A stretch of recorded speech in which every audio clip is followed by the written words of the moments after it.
ஓம் சைராம், ஜெய் சைராம். என் அன்பின் பிரியமே, எவருக்கும் தெரியாமல் நீ சிந்தும் கண்ணீரை நான் அறிவேன். பேருக்கு ஒரு புன்னகையை நீ முகத்தில் வைத்திருக்கின்றாய். ஊருக்கு நீ படும் துன்பங்களும் வேதனைகளும் தெரியாது. உனக்கு ஆறுதலாக பேசுவது போல சிலர் உன்னிடமே நடித்து நாடகமாடிக்கொண்டு இருக்கிறார்கள். அது அனைத்தும் நான் அறிவேன். உன் உள்ளத்தையும் நான் அறிவேன். என்னையன்றி இவ்வுலகில் உன்னை யார் அறிவார்? நீ எதற்கும் கலங்காதே. என் வார்த்தைகள் மீது மட்டும் நீ நம்பிக்கை கொள் என் குழந்தையே. நமது மனம் என்ற கூட்டில் எத்தனையோ எண்ணங்களும் சிந்தனைகளும், அவற்றில் நல்லதும் எதிர்மறையும் எத்தனைகள். உன்னை அறிந்தும் உன்னை அறியாமலும் எத்தனை மாற்றங்கள் உன் மனதில். இவைகள் எல்லாம் காற்றைப் போல அலைந்து கொண்டே இருக்கையில் உன் மனம் என்பதற்கு அமைதி என்ற வார்த்தையே எப்படி நுழையும்? உன் மனதை சாந்தமாக வைத்துக்கொள். உன்னை மாற்ற நான் அமைதியாகவும் செயல்படுவேன். கோபம் கொண்டு உன்னை மாற்றவும் செய்வேன். எனக்கு தேவை என் பிள்ளை மனதில் இருக்கும் எதிர்மறைகளை அறவே மாற்றி நேர்மறையாக மாற்றுவது மட்டுமே என் குறிக்கோள். வாழ்வில் அமைதியின்மை, கோபம் இவைகள் எல்லாம் உன்னை எல்லா விஷயங்களிலிருந்தும் தூரப்படுத்தும், உறவுகளிடமிருந்தும் தூரப்படுத்தும். அதனால் உன் மனதில் எழும் கோபத்தை குறைக்க முதலில் எல்லாவற்றையும் சாதாரண கண்ணோட்டத்தில் எடுத்து பழகு.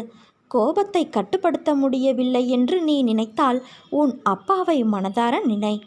என் நாமத்தை நினைத்து என் கோபமானது என்னையும் என்னை சுற்றியுள்ளவர்களையும் ஒருபோதும் காயப்படுத்திவிடக்கூடாது என்று மனதார நினைத்து என்னை நோக்கி பிரார்த்திக்கத் தொடங்கு. நிச்சயம் சிறிது நேரத்தில் உன்னுள் எழும் மாற்றங்களை நீ உணர்வாய்.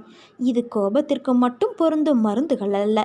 உன் மனம் சஞ்சலமடைந்தாலோ, அமைதியில்லாமல் இருந்தாலோ, புத்தியும் மனமும் நேர்கோட்டில் இருந்தால்தான் உன் முடிவுகளும் அதை நோக்கி முற்படும், காரியங்களும் முறையாக அமையும். மனம் முடிவு எடுக்காமல் தடுமாறினால் நீ என்னை நினைத்து தியானிக்கலாம். நிச்சயம் உன்னுள் ஒரு தெளிவு பிறக்கும். நாம் இப்படி இருக்கிறோமே என்று வருந்துவது உன்னை நீ மாற்றிக்கொண்டு ஒரு நல்ல நிலையில் நல்ல குணங்களோடு இருக்கப் போகிறாய் என்பதற்கான அறிகுறி. அதனால் உன்னுள் எழும் அனைத்து நேர்மறை எதிர்மறை எண்ணங்களையும் கவனி. அதன் பிறகு நீ எப்படி மாற வேண்டும் என்று உனக்குள் நான் அறிவுரை செய்து கொண்டே இருப்பேன். அதை விசுவாசத்தோடு கேட்டு நடந்தால் நிச்சயம் நீ செம்மையடைவாய். நீ ஜெயமாக வாழ்வாய். ஒருவருக்கு இணையில்லாத புத்தி சாதுரியம் இருக்கலாம், ஆடாத அசையாத சிரத்தையும் இருக்கலாம். ஆனாலும் என்னை போன்ற பலமான குரு அமைவதற்கு தெய்வ பலம் அவசியம் வேண்டும். என் தங்கமே, நீ என்னிடம் வந்து வேண்டினாலும் வேண்டாவிட்டாலும் உன் தேவை அனைத்தையும் நான் பூர்த்தி செய்வேன்.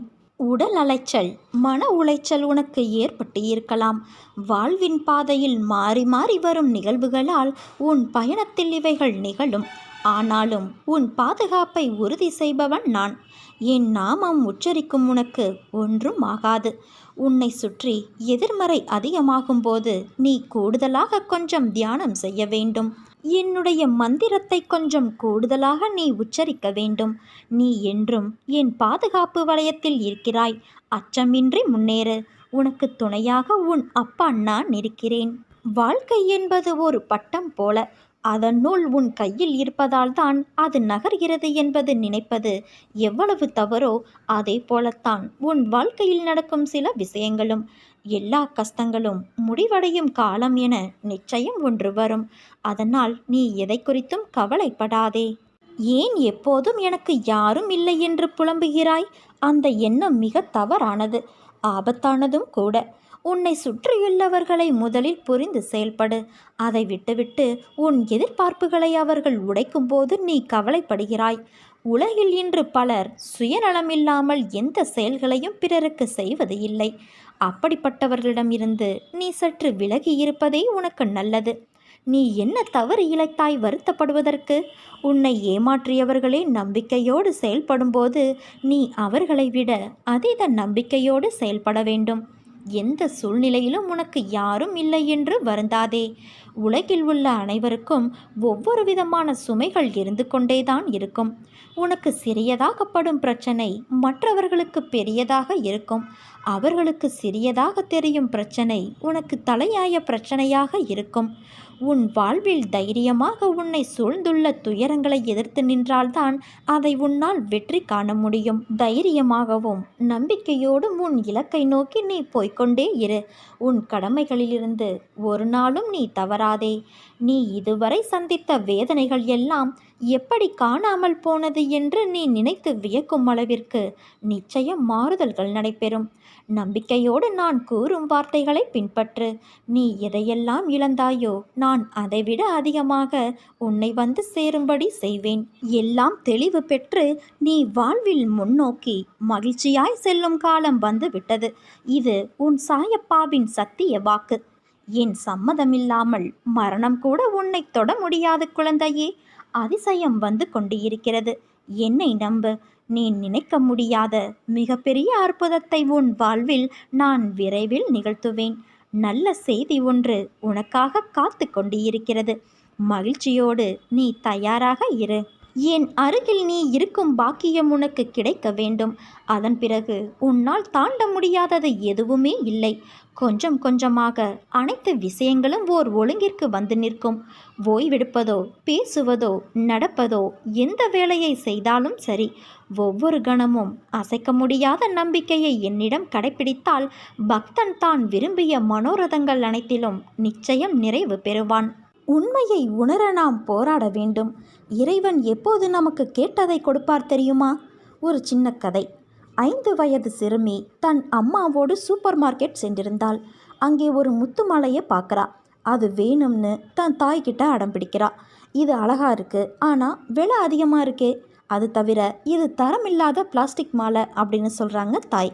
நான் உன்னோட பிறந்த நாளைக்கு அப்பா கிட்ட சொல்லி ஒரு ரியலான ஒரிஜினல் மாலை வாங்கி தர சொல்கிறேன், இது வேணாம் அப்படின்னு சொல்கிறாங்க அம்மா. ஆனால் அந்த சிறுமி அழுது பிடிவாதம் செய்து அந்த பிளாஸ்டிக் முத்து மாலையை வாங்கிக்கிறா.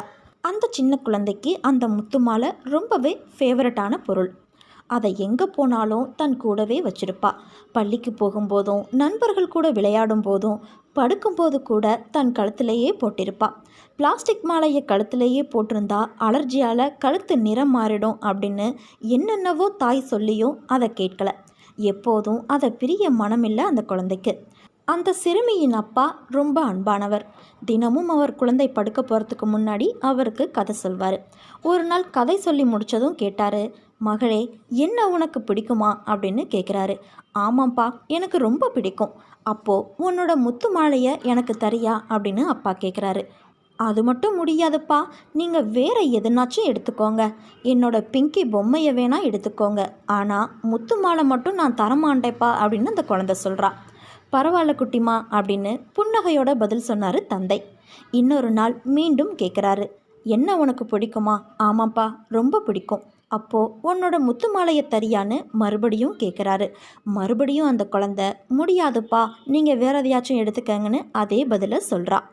திரும்ப திரும்ப தந்தை கேட்கும்போது இந்த குழந்தை திரும்பவும் அதே பதிலை தர முடியாதுன்னே சொல்கிறா. சில நாட்களுக்கு பிறகு ஒரு நாள் தந்தை இரவு கதை சொல்ல வந்தபோது சிறுமி ஒரு தயக்கத்தோட, இந்தாங்கப்பா அப்படின்னு சொல்லிக்கிட்டே ஒரு சிறிய பெட்டியை திறந்து அதிலிருந்து அவளின் விருப்பமான முத்து மாலையை எடுத்து தந்தையின் கைகளில் தரா. அது பழசாகியும் சில முத்துக்கள் உடைந்தும் போயிருந்துச்சு. அதை ஒரு கையில் வாங்கிக்கிட்ட தந்தை மறு கையால் தன் பாக்கெட்டிலிருந்து ஒரு நீல வெல்வெட் பெட்டியை எடுக்கிறாரு. அதில் உண்மையான முத்துக்களால் ஆன ஒரு அழகிய முத்து மாலை இருக்குது. அவர் அதை தன்னோட எப்போதும் வச்சிருந்தாரு. குழந்தை தன் மலிவான மாலையை தருவதற்காக காத்திருந்த அவர் அதை தந்தவுடன் அந்த உண்மையான மாலையை குழந்தைக்கு கொடுக்கிறாரு. இதை உனக்கு தருவதற்காகத்தாண்டா குட்டி நான் தினமும் அந்த பிளாஸ்டிக் மாலையை கேட்டேன் அப்படிங்கிறாரு தந்தை. இந்த தகப்பன் யாரும் அல்ல, நாம் எல்லோரையும் படைத்த இறைவன். அந்த குழந்தை தான் நாம். ஆமாங்க, இதே போலத்தான் நாமும் நம் வாழ்க்கையில் சில மலிவான விஷயங்களை கெட்டியாக பிடிச்சிக்கிட்டு கைவிடுறதுக்கு தயாராக இல்லை. அத்தகைய போலியான விஷயங்களை கைவிட்டா இறைவன் உண்மையான நிரந்தரமான நிம்மதியை நமக்கு பரிசளிப்பார்.